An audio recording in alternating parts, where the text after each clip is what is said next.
And at 2 o'clock in the morning, I got up and they had to use the bathroom. The train was down by the perimeter. I walked down there, nothing on me but a pocket knife, I get back up here. And I laid down in my bunk. And I'm laying there, they just boom, boom, the ground shake. Well, they got a fire mission. They ring a bell before they do the fire mission. So I set up, let's see, the chamber, 3 or 4 deep out that way, and we're sitting in the bunk, they're this high. I was sitting there, and I was like, bam, the whole top of the tent disappeared. Oh, wow. I grabbed my rifle, pistol belt, and I ran into the main bunker and took 3 hits, boom, boom, boom, right across the double ceiling though. Wow. And the rockets they were using had to penetrate and then explode, so wasn't on impact. Ah, okay. And so we were in it, Sam was flying everywhere, and guys were yelling, and for the next 5 or 6 days and nights we fought. Wow. What kind of weapons did you have with you? I had my M14. So you had M14. And then had a 45. Yeah, and then had a M79 grenade launcher. And that was your kit for your mission set that you were doing? It was 4 of us, and that was weapons we had. Okay, so all of you guys were armed with an M79? We had one M79. Okay, so just one. We had M14s. X amount of rounds. I don't know how many it was. Okay. But I went out outside the bunker. There was an M60 machine gun thing out there. We were firing off down there, and everything got kind of quiet. And I looking down in the jungle, and you see this lights going in the jungle. So I'm watching this thing. There's a little bit of light there. And I took my M79 on, cranked the sight up, and I fired a hit out there, and the light went out. Oh, wow. Then we got orders, don't do that. So, like, they're going to know where we are. I think they know where we are. Yeah. When I got there, I was a squad leader, sometimes a platoon sergeant. They gave me a selector switch from my M14. Oh, okay. And that made it fully automatic. She turned it. And I had to use it a couple times, but things just start blowing up, and you can see just the flash of it. You can see all these people coming at you. Here they are.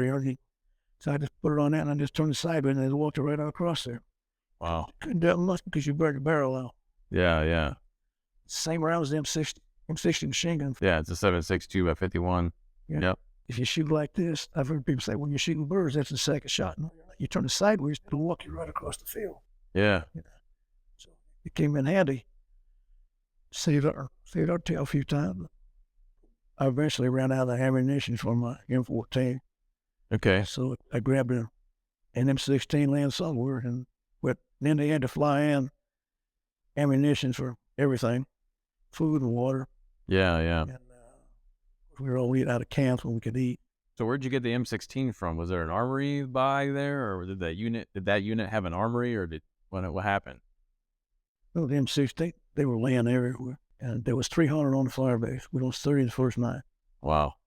And we had no idea what we're up against.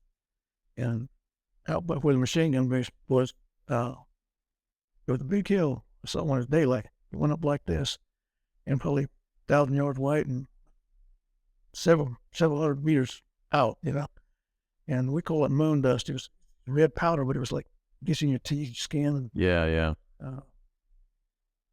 Anyway, we started taking another hit real bad. And they said that the main bunker out on the other helicopter left with one bunker right there, 3 guys. Said they put a SASA charge in there big enough, bunker 10 times that size. And they never found the 3 guys that were in it.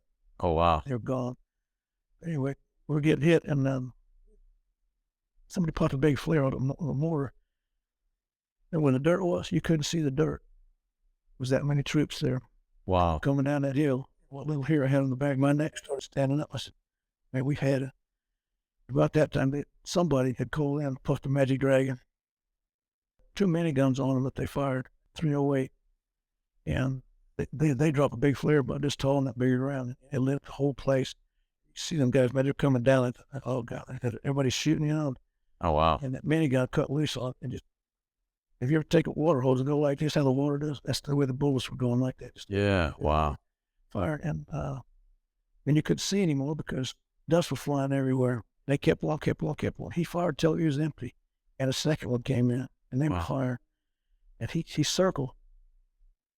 And we could see him all right then when they did it. Because at nighttime, they popped another flare. We could just barely see. And just bodies laying out there. Wow. And so the next morning, overcast anyway. The next morning, there was like just 5 or 6 bodies laying out there. They took them all away. Oh, wow. And, I don't know how many died out there, but a lot of people died. From what I understand, I didn't see the gun, but they said the 105 were laying down like this, and they're shooting canister rounds out across the place with a helicopter. And then the next morning, some of the young guys, they were taking pictures. They'd say, "You was pictures? I don't want that. I don't need it." Went out there, and the landing strip out there was just, I forgot what you call that metal stuff they put together on the ground. The whole that, nothing but body parts laying out there. Oh, wow. Body parts. Wow. It's like Armageddon. Crazy. And then I got there with a road grader with a gas mask on, scraping these bodies off there so the helicopters could come in. And then they had one over here digging a ditch. They just pushed them all in the ditch. Wow. Get them off. But wow. Anyway, so this went on 5 or 6 days. I got the paper over there. It tells the day, so I don't remember. Yeah. It's over 50 years ago. Yeah. So when at night, did you use night vision, or how did that work? Was it just flares? Flares and there, shoot them. If they blowing up, like you'd be out there, something would blow up and make big flash. You see these guys coming at with bayonets, man, just charging right at you. You know, you got to stop them, man. Wow. But even when the sun was starting to come out, it was still overcast all the time. And you couldn't really see a whole lot. Now, main people had night vision, starlights. Oh, they had the starlight scopes, yeah. So probably on the watchtowers. But we didn't have one, but they were coming up at us so that we could see them, you know. Yeah. Somebody shooting that shit at night, you know. They're there. But I did the best we could, but luckily they didn't hit our radar. Yeah, because then you would have been stuck there even longer trying to fix that thing. Commander, it looks pretty good so far right now, so if you guys want to leave here, we're going to have sleep. Yeah. And we were in Deuce and a half, so we went on down. We had to drive over 100 miles. I don't remember the exact mileage. Still hadn't had no sleep. Wow. And we got back down there, our home base, and came in with everybody coming running up. You know, they heard there was a big fight up there. Yeah. And they heard it. It'd been overrun. We were killed. Oh, really? Oh, so they were thinking you were KIA before you guys even had a chance to say anything. Yeah. We looked like we had had any clean clothes on in 2 weeks. Yeah. Sand flying everywhere. And I walked over. Wow. First started, he looked at me and he says, "Go to bed." Wow. Yes, sir. Yes, First Sergeant. They just let us sleep all we wanted to. Wow. And luckily we weren't being hit right there. And anyway, people asked me, "Were you behind the lines?" There were no lines. There definitely weren't. No. Their commander sent a letter down thanking our unit, letting us stay there, and that we volunteered to stay there, you know. And well, I don't know, but we did. And wow. And he sent a letter down, and they gave me a copy of that letter, and I've got it over there in that folder. We were surrounded by one NVA battalion. Wow. And one sapper battalion. A full-strength battalion is 1,000 people. That's 2,000. Wow. If I'd have known that, I don't know if I'd have made it or not, you know. We did the best we could with what we had. If you like this clip and you want to see the full podcast, be sure to click here. And if you want to see some more of my content and some other cool videos, you got to click here. And as I always like to say, be sure to learn history and curate history. Pulverize the like button. Subscribe if you haven't. Make it a great day.